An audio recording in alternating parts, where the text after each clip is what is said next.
আমাক কৈছে সংসাৰৰ দুখক সমূলে কৰে ক্ষয় হৰি কথা আনন্দ অমৃতৰ সময়। আজিৰ দৰে যদি আমি ঈশ্বৰৰ কথা দৈনন্দিন শুনিব পাৰোঁ তেতিয়াহ'লে আমাৰ এই সংসাৰৰ যিবিলাক দুখ বেদনাৰ পৰা আমি নিজক মুক্ত কৰিব পাৰিম। আটকেনে পুনৰপি হৈবে বিৰকতি পশুবিনে মই নেদেখোঁ সংসাৰত। বিৰকত পশুবিনে মই নেদেখোঁ সংসাৰত। যে এনেধৰণৰ ঈশ্বৰৰ কথাৰ প্ৰতি যাৰ আগ্ৰহ নাই, এইটো পশুৰ বাদে আনৰ ক্ষেত্ৰত প্ৰযোজ্য নহয়। কাৰণ মানুহ মাত্ৰেই ঈশ্বৰৰ কথা শুনিব লাগে। অসংখ্যাত জীৱ আছে সংসাৰৰ ভিতৰে মনুষ্যকে ভজে আনে ভজিতে নপাৰে। মানুহ মাত্ৰেই আমি ঈশ্বৰৰ কথা শুনাৰ প্ৰতি, কোৱাৰ প্ৰতি, গোৱাৰ প্ৰতি অনুৰাগী হ'ব লাগে। নিগদতি শুকমুনি অভিমন্য সুত বৰ্ণাইল মৈত্ৰে কৃষ্ণ কথা অদ্ভুত। তেতিয়া মানে শুকে পৰীক্ষিতক কৈছে, হে পৰীক্ষিত, মৈত্ৰেয় ঋষিয়ে বিদুৰৰ আগত এই ধৰণে অমৃতময় কথাবিলাক তেওঁ অৱগত কৰিছে। সংক্ষেপে শিশৱ কথা শুনিও বিদুৰ নভলীলা মনে আতি টিপিটি প্ৰচুৰ। যে চমুকে ক'লে বিদুৰ সন্তুষ্ট নহয়, আৰু বহলাই ক'বৰ কাৰণে তেওঁ অনুৰাগী হৈ থাকে। বাহুল্য কৰিয়া তাক শুনিবাক প্ৰতি কৰজোৰে পুচু পুনু পুচিলন্ত মহামতী। আপোনালোকে ঈশ্বৰৰ কথা শুনিবৰ কাৰণে যিমান অনুৰাগ বাঢ়িব সেয়াই হৈছে ভক্তি। স্ব পৰম অনুৰক্তি ঈশ্বৰেই ভক্তি। ঈশ্বৰৰ কথা শুনিবৰ কাৰণে মনৰ যিটো অনুৰাগ সেইটোৱে হৈছে ভক্তিৰ প্ৰতীক। এই অনুৰাগে আমাক 6টা প্ৰমোচন দিব। আমাৰ প্ৰথম স্কন্ধ ভাগৱতত এই কথা উল্লেখ কৰিছে। আগ্ৰহ, ৰতি, প্ৰীতি, ভক্তি, শান্তি, 6 নম্বৰত মুক্তি। গতিকে আমি আজিৰ দৰে ঈশ্বৰৰ কথা শুনিবলৈ অভ্যাস কৰিব লাগিব। অৰ্জুনক কৈছে, অৰ্জুন তুমি 4 মুঠি জীৱৰ ভিতৰত সৰ্বশ্ৰেষ্ঠ উপাধি লৈ আহিছা। মনক সংযম কৰিবা, ইন্দ্ৰিয়ক সংযম কৰিবা, নহ'লে আহিল কণা গ'ল কণা খাগৰি কাটিল 3 কণা। তুমি মনক যদি সংযম কৰিব নোৱাৰা, ইন্দ্ৰিয় যদি সংযম কৰিব নোৱাৰা, তোমাৰ মানৱ জন্ম ধৰাৰ কোনো সাৰ্থকতা নহ'ব। তেতিয়া অৰ্জুনে প্ৰতিবাদ কৰিছে কি বুলি? অহেন শুনি অসন্তোষ কৰন্ত অৰ্জুন ইন্দ্ৰিয়ক বশ্য কৰি বাক পাৰে কোন। কাৰ সাধ্য আছে ইন্দ্ৰিয়ক বশ্য কৰিব? নাই নাই, এইটো প্ৰস্তাৱ মোৰ গ্ৰহণযোগ্য নহয়। এতিয়া কৃষ্ণই হাঁহি পেলাই কৈছে, কৃষ্ণে বোলে সখী তুমি নকৰি বা ভয়, অভ্যাসতে ইন্দ্ৰিয় বশ্য আপুনি ভয় নকৰিবা, অভ্যাস কৰা। আজি আপোনালোকে গধূলিৰ পৰা অহাৰ পৰা পথখনত বহি আছে, কোনোবাই চকী এখনত বহি আছে। অকলে ঘৰত ইমান সময় এনেকৈ কত বা চকী এখনত বহি থাকিব পাৰিলেহেঁতেনে? নোৱাৰিলেহেঁতেন। আজি কোনে বহুৱাইছে, কিয় বহিছে, এই কথা আমি উপলব্ধি কৰিব লাগিব। কিয় বহিছে? আমাৰ বেদে কৈছে যে স্ব পৰম অনুৰক্তি ঈশ্বৰেই ভক্তি। আজি ইয়াত বহি থকা সকলে ঈশ্বৰৰ কথা শুনিবৰ কাৰণে, জানিবৰ কাৰণে, বুজিবৰ কাৰণে এটা আগ্ৰহ লৈ বহি আছে। এই আগ্ৰহৰ পৰা আমাৰ জীৱলৈ 6টা প্ৰমোচন আহিব। আগ্ৰহ, ৰতি, প্ৰীতি, ভক্তি, শান্তি, 6 নম্বৰত মুক্তি। এই পৰ্যায়টোলৈ আমাৰ জীৱটো আহিবই লাগিব। এই জন্মত নহয় পিছৰ জন্ম, পিছৰ জন্ম নহয় কোটি জন্ম।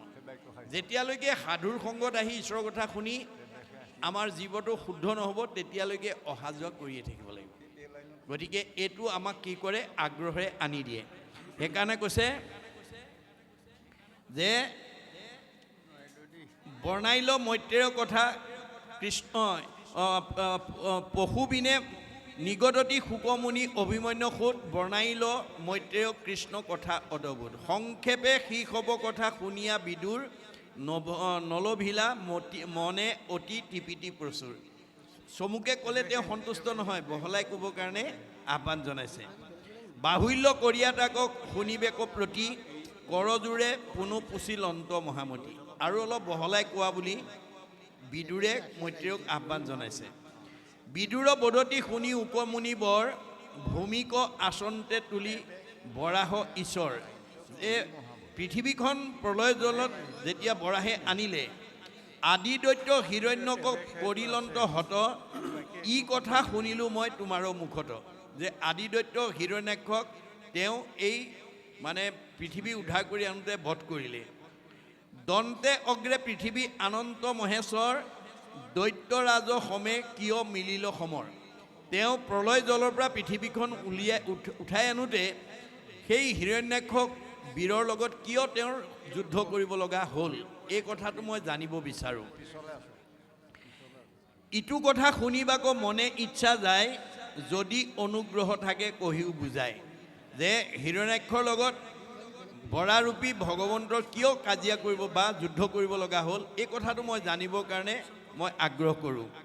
দৈত্যেন্দ্ৰৰ জন্ম কৰিও বিস্তাৰ কৰিয়া, শুনিবাকো মহুৰ উৎসুক কৰে হিয়া। যে দৈত্যৰ জন্মৰ বৃত্তান্ত কথাও মই শুনিবৰ কাৰণে মোৰ মনে আগ্ৰহ কৰিছে। যদ্যপি সংক্ষেপে মুনি কৈলা মহাভাগ, তভু মোৰ মনে শুনি নখন্দিল অনুৰাগ। যে তুমি যদিও চমুকৈ কৈছা, মই কিন্তু মোৰ তৃপ্তি হোৱা নাই, মোৰ আৰু জানিবৰ কাৰণে মোৰ মনটো আগ্ৰহিত হৈছে।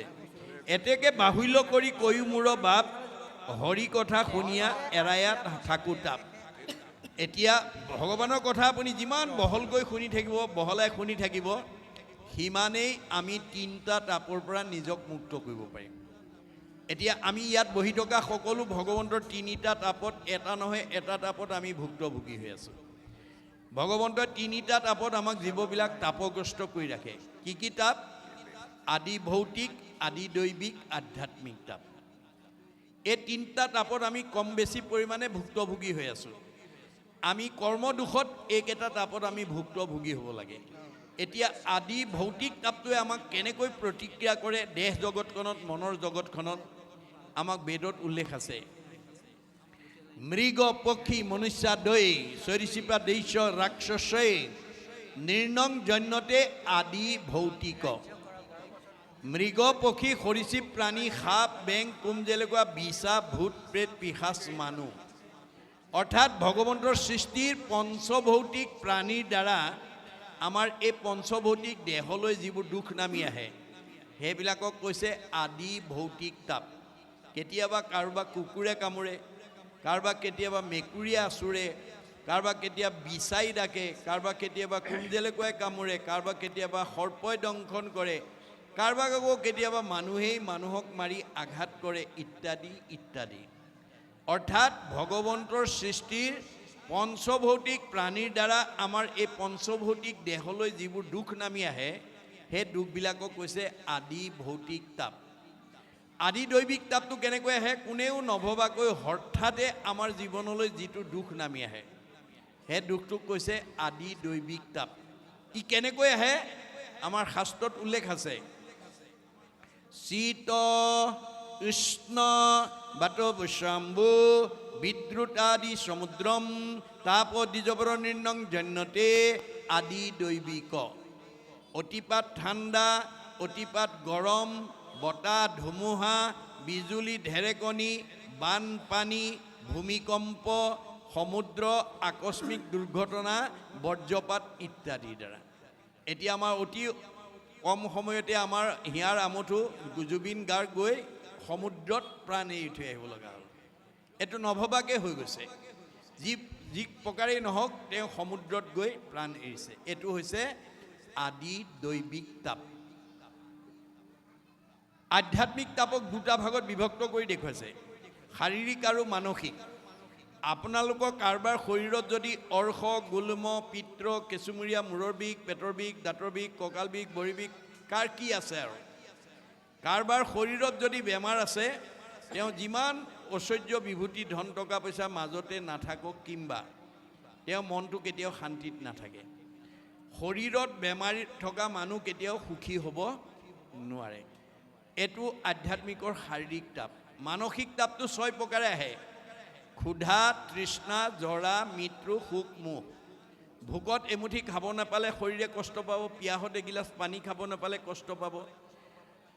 জৰা এটা দিনত কিচকিচিয়া চলি এমাইললৈকে দেখে, ৰিং মাইলে শুনে, কমনীয় দেহা টান টান বস্তু চুবাই যাওঁ বুলিলে যায়, খাওঁ বুলিলে খায়। এটা সময় আহিল কালৰ অতৰ্কিত গতিত কিচকিচিয়া চুলিকেইডাল মৰাপাতৰ দৰে বগা হৈ পৰিল, দৃষ্টিশক্তি কমিল, শ্ৰৱণ শক্তি কমিল, টান টান বস্তু চুবা দাঁতকেইটা সুলকি পৰিল, কমনীয় দেহাটো সুতুৰা সুতুৰ পৰিল। যাওঁ বুলিলে যাওঁ, খাওঁ বুলিলে খাওঁ বোলা দেহাটোৰ মুখৰ আগত কোনোবাই এমুঠি নিদিলে খাবলৈ নোপোৱা হ'ল। এই পূৰ্বৰ স্মৃতি ৰোমন্থন কৰি আমাৰ মনলৈ যিবোৰ দুখ আহিব, এইবিলাক কৈছে আধ্যাত্মিকৰ মানসিক তাপ। কেতিয়াবা আপোনজন মৰিলে দুখ লাগে, কেতিয়াবা মনে ভাল পোৱা বস্তু হৰণ ভগন হ'লে দুখ লাগে, আৰু মৃত্যুৰ প্ৰতি আমি সকলো ত্ৰস্তমান হৈ থাকোঁ। এই তিনিটা তাপে আমাক প্ৰত্যেকতে তাপগ্ৰস্ত হৈ থাকে। কিন্তু যদি আমি কৃষ্ণৰ কথা দৈনন্দিন শুনিব পাৰোঁ, ক'ব পাৰোঁ, মূৰ শুনিৰ মল কথা কহন্ত শুনন্ত, মুঠ বিনে চিত্ত আন দেৱত নেদন্ত, পৰম আনন্দ আহি মনত মিলয়, তেবে তাকো আৰু তিনি তাপে নচয়। আমি যদি আজিৰ দৰে প্ৰত্যেক দিনে এক ক্ষণ, বেছি নহয় 4 মিনিট সময়, আমি 24 ঘণ্টাৰ ভিতৰত বেদৰ মতে 4 মিনিট সময় আমি ঈশ্বৰৰ কথা শুনা, কোৱা আৰু গোৱাৰ কাৰণে আমি দিব লাগে। এতিয়া আমাৰ এই কথা নজনাৰ কাৰণে আমাৰ বহুত মানুহৰ 4 মিনিট সময়ো ঈশ্বৰৰ কথা শুনিবলৈ, ক'বলৈ, গাবলৈ সময় নাই। অৰ্জুনক কৈছে, আৰু হেৰা শুনা তুমি একবিনে নহ দুই, অবিদ্যা মায়াত ভিন্ন দেখি। অৰ্জুন, তুমিয়ে মই একেটাই।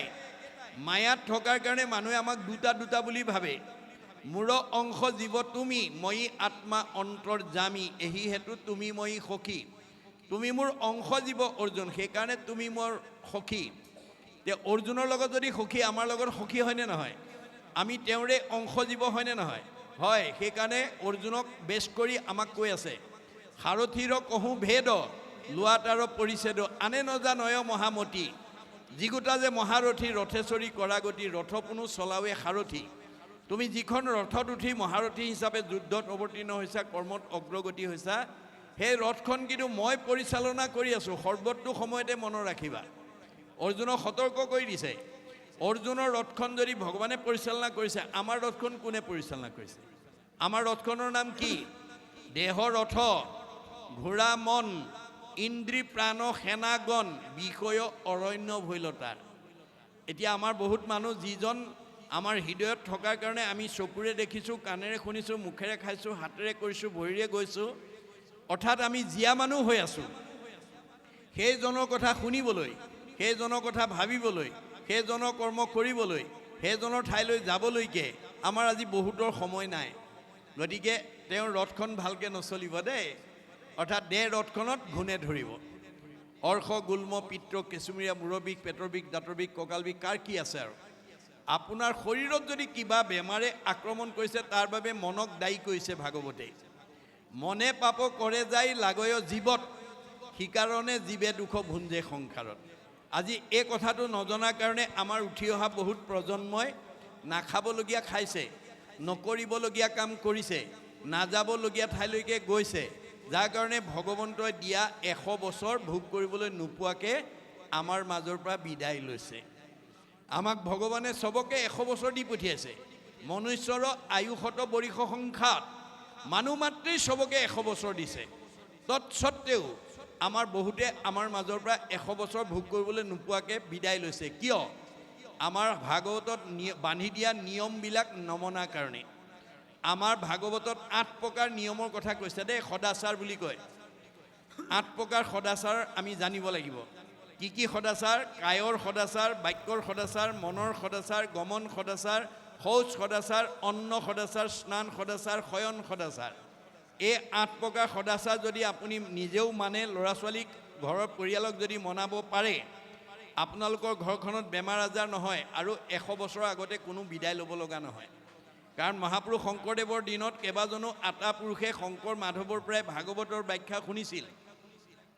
কিন্তু তেওঁলোকৰ এটা চাৰিত্ৰিক বৈশিষ্ট্য আছিল, গুৰুতকৈ শিষ্য সিয়ান, খুচৰি খুচৰি লয় জ্ঞান। নজনা কথাবিলাক চব শিকি লৈছিল। শিকাওঁতা মাধৱদেৱ 107 বছৰ জীয়াই থাকিল, শিকাওঁতা শংকৰদেৱ 120 বছৰ জীয়াই থাকিল। তেওঁলোকৰ পৰা শিক্ষা লোৱা বদলা এটা 130 বছৰ, ৰাম আটা 140 বছৰ, মথুৰা দাস আটাই 151 বছৰলৈ আয়ুস বঢ়ালে। ভগৱানে দিয়া বয়স 100 বছৰহে আছিলে। এই ওপৰঞ্চি বয়সবিলাক কাৰ পৰা পালে? যিবিলাকে নীতি নিয়ম নামানে, সদাচাৰ নামানে, অনাচাৰ ব্যভিচাৰ কৰিব, তেওঁলোকৰ পৰা আয়ুস কাটি নি মনাবিলাকক যোগ দিব। আপোনালোকৰ এইখন গাঁৱত, শালমৰীয়া গাঁৱত আটাইতকৈ বেছি বয়স পোৱা মতা মানুহ কোন আছে আৰু আটাইতকৈ বেছি বয়স পোৱা মাইকী মানুহ কোন আছে? আপোনালোকে এবাৰ চালেই এই তথ্যটো পাব। সেইজন মতা মানুহেই গাঁওখনৰ ভিতৰত বেছি আয়ুস আছে, যিজনে নীতি সদাচাৰ মানি চলে আৰু ঈশ্বৰৰ ভক্তি আছে। মাইকী মানুহ সেইজনীৰে আয়ুস বাঢ়িব যিগৰাকী মাইকী মানুহ নীতি সদাচাৰী আৰু ঈশ্বৰৰ ভক্তি থাকিব। তেওঁ আনতকৈ আয়ুস বঢ়াব পাৰিব। মনত ৰাখিব কথাটো। গতিকে এই 8 প্ৰকাৰ সদাচাৰ, প্ৰথম কায়ৰ সদাচাৰ। এই কায়টো আমি পৰ উপকাৰ কামত লগাব লাগে। মই আজি আৰম্ভণিতে আপোনালোকক কৈছোঁ যে যদিও এইটো 4 দিনীয়া ভাগৱত পাঠ ব্যাখ্যা নহয়, এইটো যজ্ঞ, এইটো কলিৰ যজ্ঞ, নাম যজ্ঞ, ভাগৱত যজ্ঞ, ভক্তি যজ্ঞ। এই যজ্ঞটো পূৰ্ণাংগ কৰিবৰ কাৰণে আমি যদি এই শৰীৰটো অকণমান প্ৰয়োগ কৰিব পাৰোঁ, তেতিয়াহ'লে পৰোপকাৰায় ইদম শৰীৰম। অনুষ্ঠান মানে মই বুলি কৈছে। এই অনুষ্ঠানটো সৰ্বাংগ সুন্দৰ কৰিবৰ কাৰণে যদি আপুনি অকণমান কায়েৰ সহযোগিতা আগবঢ়ায়, তেতিয়া পুণ্য হ'ব। পৰোপকাৰায় ইদম শৰীৰম। কায়ৰ সদাচাৰ, বাক্যৰ সদাচাৰ, সত্যপ্ৰিয় হিত, মনৰ সদাচাৰ, দয়া প্ৰেম কৰোণা, গমন সদাচাৰ। আমাৰ ভৰিকেইটা ভগৱানে যাব দিছে, যাব দিলে বুলিয়ে অগম্যা গমন কৰিলে নহ'ব।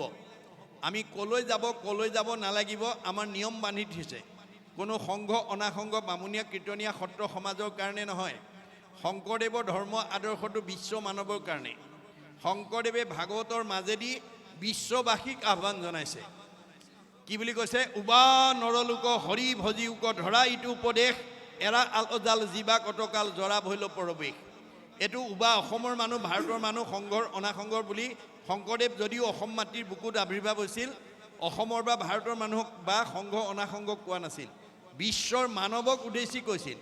যাৰ কাৰণে মহাত্মা গান্ধীয়ে তেওঁৰ আহ্বানৰ প্ৰতি সঁহাৰি জনাই এটা মন্তব্য দি থৈ গৈছে। কি বুলি? What Shankardev was alone able to do, nowadays the whole army of the English knowing people cannot do. বিশ্বত এতিয়ালৈকে যিমানবিলাক গুৰু আৱিৰ্ভাৱ হ'ল, শংকৰদেৱে বিশ্ব মানৱৰ কাৰণে যিমান অমূল্য অৱদান দি থৈ গ'ল, পৃথিৱীত কোনো গুৰুৱে সিমান অৱদান দিব পৰা নাই। আৰু শংকৰদেৱ অসম মাতৃৰ বুকুত আৱিৰ্ভাৱ হোৱাৰ কাৰণে অসমবাসীক ভূয়সী প্ৰশংসা কৰি থৈ গৈছে মহাত্মা গান্ধীয়ে। কি বুলি কৈছে? Assam is indeed fortunate for Sankardev has 5 centuries back given to Assamese people an ideal which is also my ideal of Ram Rajya. মই যিখন ৰাম ৰাজ্য অসমত প্ৰতিষ্ঠা কৰাৰ মানস কৰি আহিছিলোঁ, শংকৰদেৱে 500 বছৰ পূৰ্বতে সেই ৰাম ৰাজ্য অসমত প্ৰতিষ্ঠা কৰি থৈ গৈছে। অসমবাসী সঁচাকৈয়ে ভাগ্যৱান। কিন্তু আজি আমি অসমৰ মানুহে গুৰুজনাৰ এই দৰ্শন আজিৰ দৰে শৃংখলাবদ্ধভাৱে পুংখানুপুংখভাৱে আলোচনা নকৰাৰ কাৰণে আমাৰ মাজতে বিভাজন হৈ আছে। একেখন গাঁৱতে 2-3টা খেল বা 2-3খন সমাজে আমি বসবাস কৰিব লগা আছে। এইটো আমাৰ কাৰণে দুৰ্ভাগ্য। শংকৰদেৱে কিন্তু আমাক এটা জাতি বৰ্ণ বৈষম্যহীন এখন সমাজ প্ৰতিষ্ঠা কৰি এই আদৰ্শৰে আমাক অনুপ্ৰাণিত হ'বৰ কাৰণে আহ্বান জনাইছিল। আপোনালোকে সকলোৱে জানে যে প্ৰাক শংকৰী যুগক অন্ধকাৰ যুগ বুলি কোৱা হৈছিল। শংকৰদেৱ আৱিৰ্ভাৱ হোৱাৰ আগত আমাৰ অসমখন অন্ধকাৰ যুগ বুলি কোৱা হৈছিল। আৰু সেই সময়ত অসমৰ মানুহে ধৰ্মৰ নামত মানুহ বলি দিবলৈ কুণ্ঠাবোধ কৰা নাছিল। তেনে এটা সন্ধিক্ষণতে শংকৰদেৱ আৱিৰ্ভাৱ হৈ অসমৰ চাৰিওফালে ঘূৰি চাই দেখিলে যে অসমত বিভিন্ন জাতি জনগোষ্ঠীৰ মানুহে বসবাস কৰি আছে আৰু এই সকলোবিলাক ঈশ্বৰৰ অমৃতৰ সন্তান। এই আধ্যাত্মিক জ্ঞানটো মই যদি অসমবাসীক দি থৈ যাব নোৱাৰোঁ, ভৱিষ্যতে এওঁলোকে কেতিয়াও একতাৰ দোলেৰে বান্ধ খাব নোৱাৰিব, সমন্বয়ৰ সেতু বান্ধিব নোৱাৰিব। গতিকে তেওঁ সেইকাৰণে সমস্তৰে মাজত এই আধ্যাত্মিক কথাত আত্মসম্পৰ্কীয় জ্ঞানটো দিবৰ কাৰণে, অসমখনক অন্ধকাৰ বা পোহৰলৈ আনিবৰ কাৰণে প্ৰথম সমাজ সংস্কাৰ পথটোকে তেওঁ হাতত তুলি লৈছিল। দাৰ্শনিক পণ্ডিতে কৈছে কাষ্ট মানে socialism cannot come until the caste system is ended. Caste system is the moral enemy of socialism. এখন সমাজ গঠন কৰিবলৈ হ'লে জাতিভেদ প্ৰথা থাকিব নালাগিব। জাতিভেদ প্ৰথা সমাজ সংগঠনৰ এটা অন্তৰায়। গতিকে এই কথা শংকৰদেৱে বুজি পেলাই আমাৰ প্ৰথম জাতিভেদ প্ৰথাটো বিনাশ কৰিবৰ কাৰণে সকলো জাতি জনগোষ্ঠীৰ পৰা তেওঁ ভকতক সংস্কাৰ কৰি লৈ আহিলে। কেনেকৈ আনিলে? ভগৱানৰ হাজাৰটা নামৰ পৰা এটা এটা নাম দি লৈ আহিলে। আৰু দ্বিতীয় স্কন্ধৰ ভাগৱতত সেই কথাটো উল্লেখ আছে। কিৰাতক চাৰি খাচী গাৰু মিৰি যবন কংক গোৱাল ধুবাজে তোৰুক অসম লোক কুবাচ মেল চাণ্ডাল আনু সব পাপী কৃষ্ণ সেৱকৰ সংগত পবিত্ৰ হয় হৰিত একান্তে ভকতি কৰিয়া বৈকুণ্ঠে সুখে চলয়। আজি এই 4 দিনীয়া কাৰ্যসূচী ভাগৱত পাঠলৈ ইয়াত অঞ্চলৰ সকলো জাতি জনগোষ্ঠীৰ মানুহে আহি অংশগ্ৰহণ কৰিব পাৰে, তাত কোনো বাধা নাই। সকলোৱে ঈশ্বৰৰ কথা শুনি বৈকুণ্ঠলৈ পথ প্ৰশস্ত কৰিব পাৰে, তাত কোনো বাধা নাই। সেইকাৰণে সকলো জাতি জনগোষ্ঠীৰ পৰা ভকতক সংস্কাৰ কৰি আনিছিল। কেনেকৈ? ভগৱন্তৰ হাজাৰটা নামৰ পৰা এটা এটা নাম দিয়ে সংস্কাৰ কৰি আনি সমাজক পৰিচয় কৰাই দিছিল। কি বুলি? হেৰা সমাজৰ লোকসকল, এয়া তোমালোকৰ মাজলৈকে মই আজি গাৰুৰ ভকত আনিছোঁ দেই। তোমালোকে এওঁক আজিৰ পৰা গাৰু বুলি ঘৃণা নকৰিবা, এওঁ ঈশ্বৰৰ অমৃতৰ সন্তান। এওঁক আজিৰ পৰা তোমালোকে গোবিন্দ আঁতৰি বুলিবা। এয়া মই নগাৰ ভকত আনিছোঁ, এওঁক আজিৰ পৰা তোমালোকে নৰোত্তম আঁতৰি বুলিবা। এয়া মই যৱনৰ ভকত আনিছোঁ, এওঁক আজিৰ পৰা জয় হৰি আঁতৰি বুলিবা। এয়া মই কাৰ্বিৰ ভকত আনিছোঁ, এওঁক তোমালোকে আজিৰ পৰা ভোলাই আঁতৰি বুলিবা। এয়া মই জয়ন্তীয়াৰ ভকত আনিছোঁ, এওঁক আজিৰ পৰা তোমালোকে মাধৱ আঁতৰি বুলিবা। এয়া মই হীৰাৰ ভকত আনিছোঁ, এওঁক আজিৰ পৰা তোমালোকে মথুৰা দাস আঁতৰি বুলিবা। এয়া মই আহোমৰ ভকত আনিছোঁ, এওঁক আজিৰ পৰা তোমালোকে নৰহৰি আঁতৰি বুলিবা। এয়া মই কছাৰীৰ ভকত আনিছোঁ, এওঁক আজিৰ পৰা তোমালোকে বলাই ৰমাই বুলিবা। এয়া মই মিচিঙৰ ভকত আনিছোঁ, এওঁক আজিৰ পৰা তোমালোকে পৰমানন্দ আঁতৰি বুলিবা। এয়া মই দেউৰীৰ ভকত আনিছোঁ, এওঁক আজিৰ পৰা তোমালোকে বৈকুণ্ঠ আঁতৰি বুলিবা। এয়া মই কৈৱৰ্তৰ ভকত আনিছোঁ, এওঁক আজিৰ পৰা তোমালোকে পূৰ্ণানন্দ আঁতৰি বুলিবা। এয়া মই বনিয়াৰ ভকত আনিছোঁ, এওঁক আজিৰ পৰা তোমালোকে হৰিদাস আঁতৰি বুলিবা। এয়া মই কোঁচৰ ভকত আনিছোঁ, এওঁক আজিৰ পৰা তোমালোকে মুৰাৰী আঁতৰি বুলিবা। এয়া মই কলিতাৰ ভকত আনিছোঁ, এওঁক আজিৰ পৰা তোমালোকে গোপাল আঁতৰি বুলিবা। এয়া মই ভুটীয়াৰ ভকত আনিছোঁ, এওঁক আজিৰ পৰা তোমালোকে দামোদৰ আঁতৰি বুলিবা। এয়া মই নাপিতৰ ভকত আনিছোঁ, এওঁক আজিৰ পৰা তোমালোকে নাৰায়ণ ঠাকুৰ আতা বুলিবা। এয়া মই তিৱাৰ ভকত আনিছোঁ, এওঁক আজিৰ পৰা তোমালোকে সুদাম আঁতৰি বুলিবা। এয়া মই কায়স্থৰ ভকত আনিছোঁ, এওঁক আজিৰ পৰা তোমালোকে সতাই আঁতৰি বুলিবা। এয়া মই মুছলমানৰ ভকত আনিছোঁ, এওঁক আজিৰ পৰা তোমালোকে শ্যাম কাই আঁতৰি বুলিবা। তাৰ পৰা অপ্ৰভংশ হৈ চান্দ খাই হৈছে। এয়া মই ব্ৰাহ্মণৰ ভকত আনিছোঁ, এওঁক আজিৰ পৰা তোমালোকে অনন্ত কণ্ডলী সাৰ্বভৌম ভট্টাচাৰ্য বুলিবা। এইধৰণে সকলো জাতি জনগোষ্ঠীৰ পৰা ভকতক সংস্কাৰ কৰি আনি বৰ্ণ বৈষম্য এখন সমাজ প্ৰতিষ্ঠা কৰি ঘোষণা দি থৈ গৈছিল। কি বুলি? অহৰিক ভজয় যিটো তাকে বোলে জাতি কৃষ্ণত বিমুখ যিটো সেহিহে অজাতি। মানুহক দুটা ভাগত, এটা জাতি আৰু এটা অজাতি। প্ৰথম স্কন্ধ ভাগৱত সুতে 28,000 ঋষিক সেই কথাটোৱে কৈছে।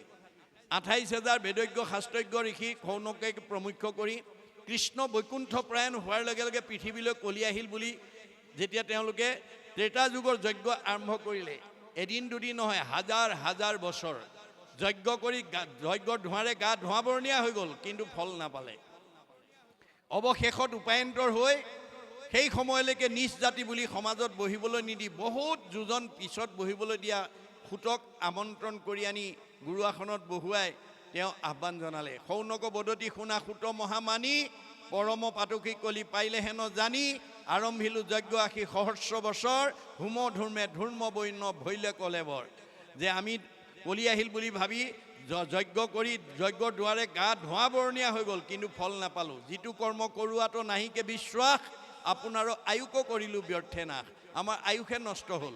সম্প্ৰতি তুমি সি চিন্তি উক মহাহিত কৰাই উক পান কৃষ্ণ চৰিত্ৰ অমৃত।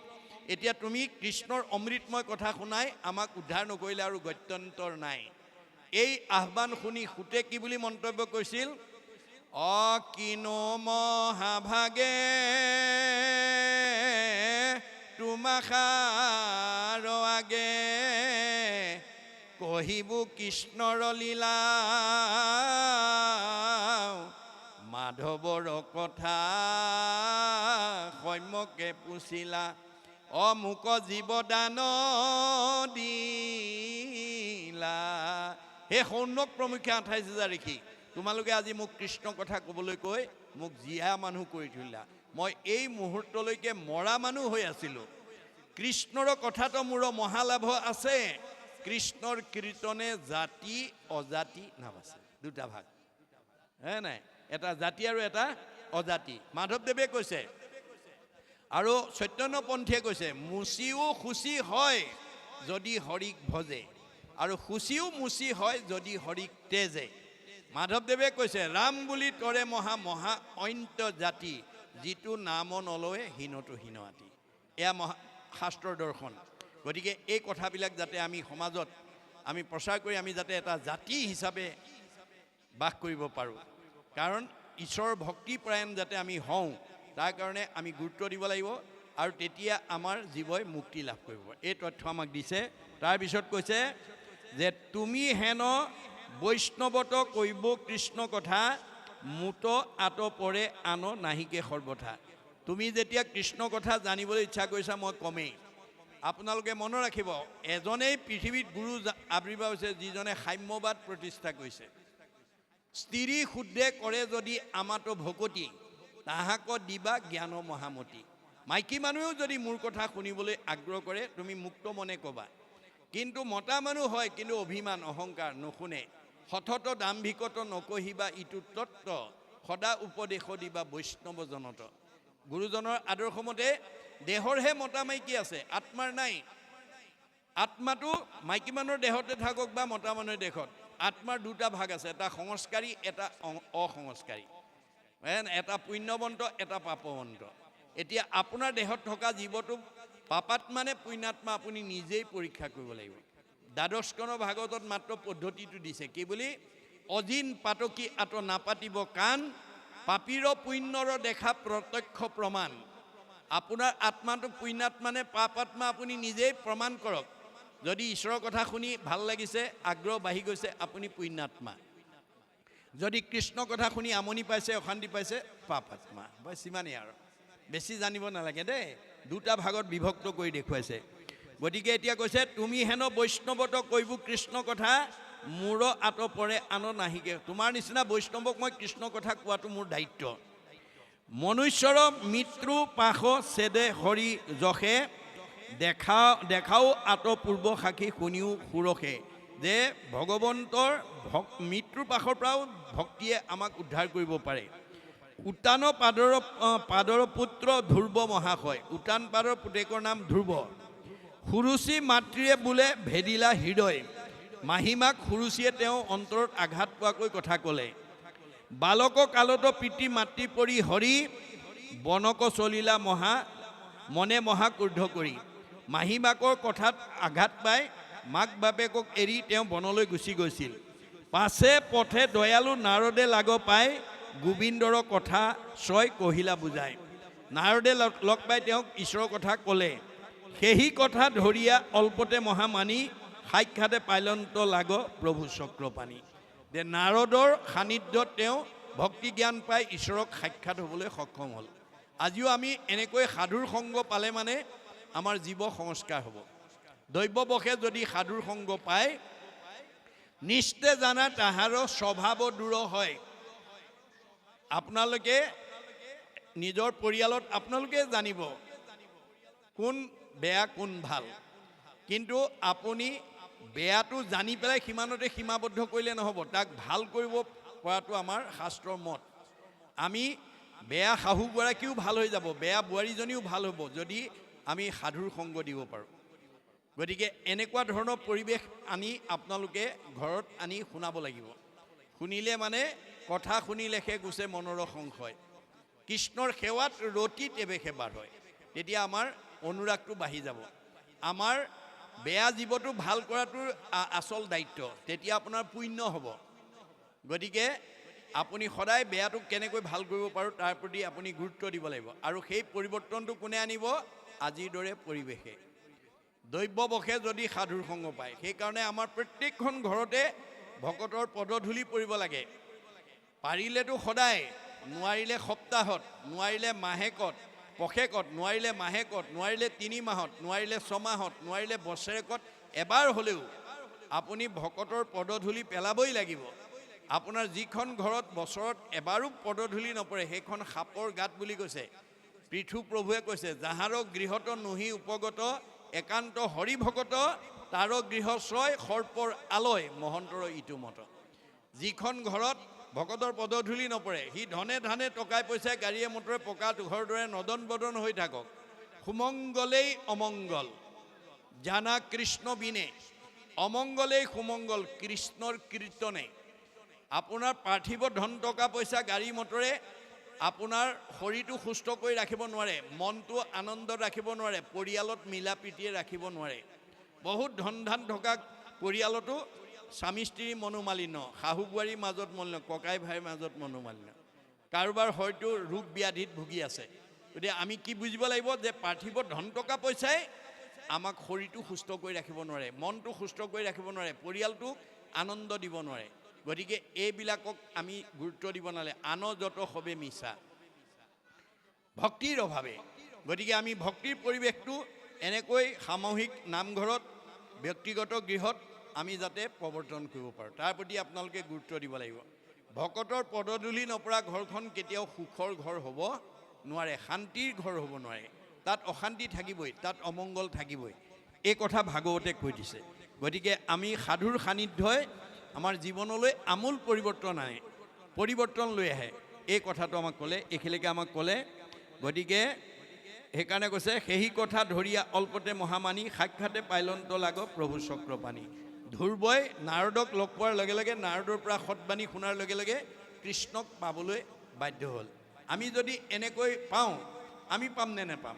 আমাৰ ভাগৱতত কৈছে যে শ্ৰৱণ কীৰ্তনে আৰু বৈকুণ্ঠক যায়, ধৰ্ম অৰ্থ কাম মুখ্য সবে আত পায়।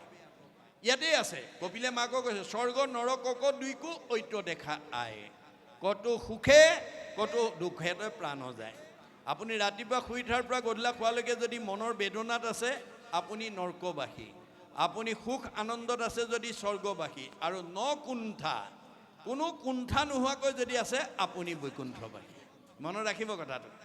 গতিকে আপুনি এইখন মানে শালমৰীয়া গাঁৱতে বৈকুণ্ঠৰ পাৰিষদ হিচাপেও থাকিব পাৰে, স্বৰ্গৰ দেৱতাও হৈ থাকিব পাৰে, আৰু নৰকৰ দুখ যান্তনাও ভোগ কৰিব পাৰিব। গতিকে আমাৰ ভাগৱতত কৈছে, স্বৰ্গ নৰক যিটো পৰম মুকুতি, তিনি একতুল্য যাৰ হৰিত ভকতি। ঈশ্বৰৰ প্ৰতি যাৰ ভক্তি থাকিব তিনিওটা বস্তু ইয়াতে তেওঁ ভোগ কৰিব পাৰিব। আপুনি শত্ৰু শূন্য হ'ব লাগিব। আপোনাক পৰিয়ালে বেয়া পাব নালাগিব, ওচৰ চুবুৰীয়াই বেয়া পাব নালাগিব, সমাজে বেয়া পাব নালাগিব। তেতিয়া আপুনি বৈকুণ্ঠৰ পাৰিষদ হৈ থাকিব লাগিব। কেনেকৈ? আপুনি শাস্ত্ৰ শুনিব লাগিব, বুজিব লাগিব আৰু ব্যৱহাৰ কৰিব লাগিব। শাস্ত্ৰ অনুবৰ্তী শত্ৰু নহি উত্তপন। যি মানুহে শাস্ত্ৰ শুনে, পঢ়ে আৰু বুজে তাৰ শত্ৰু উৎপত্তি হ'ব নোৱাৰে। কিয়? তেওঁ ব্যৱহাৰ কৰিব জানে। শাস্ত্ৰ শুনা মানুহে ব্যৱহাৰ কৰিব জানে। আমাৰ ব্যৱহাৰটো কেনেকুৱা হ'ব লাগে? সমানত মৈত্ৰী, উত্তমত সতকাৰ, দৰিদ্ৰত দয়া কৰি বেক বাৰম্বাৰ। আপোনাৰ সমবয়সজনক আপুনি বন্ধু ব্যৱহাৰ কৰিব লাগিব। আপোনাতকৈ বয়োজ্যেষ্ঠও হ'ব পাৰে, কোনোবা জ্ঞানজ্যেষ্ঠও হ'ব পাৰে। বয়সতে ডাঙৰ হওক বা জ্ঞানতে ডাঙৰ হওক, তেওঁ সন্মান কৰিব লাগিব। আৰু আপোনাতকৈ নিচ বা হীনজনক মৰমৰ চকুৰে চাব লাগিব। এই তিনিটা ব্যৱহাৰ যি জানে তাৰ কোনো বাহ্যিক শত্ৰু থাকিব নোৱাৰে। আজি আমাৰ বহুত গাঁৱত ধনী মানুহ আছে, বিদ্যাৱন্ত আছে, ব্যৱহাৰেই কৰিব নাজানে। আপোনাৰ অন্তৰত আঘাত পোৱাকৈ কথা কয়। আপোনাৰ অন্তৰত আঘাত পোৱা কথা কোৱাজন কেতিয়াও আপোনাৰ প্ৰিয় হ'ব নোৱাৰে। আৰু মানুহে যাক বেয়া পাব ঈশ্বৰেও বেয়া পাব, মানুহে যাক ভাল পাব ঈশ্বৰে ভাল পাব। গতিকে আমাৰ শাস্ত্ৰ ভাগৱতে এই কথা কৈছে। ইয়াৰ পৰৱৰ্তী পদে কি কৈছে আমি আকৌ পুনৰ আলোচনা কৰিম। বাহক।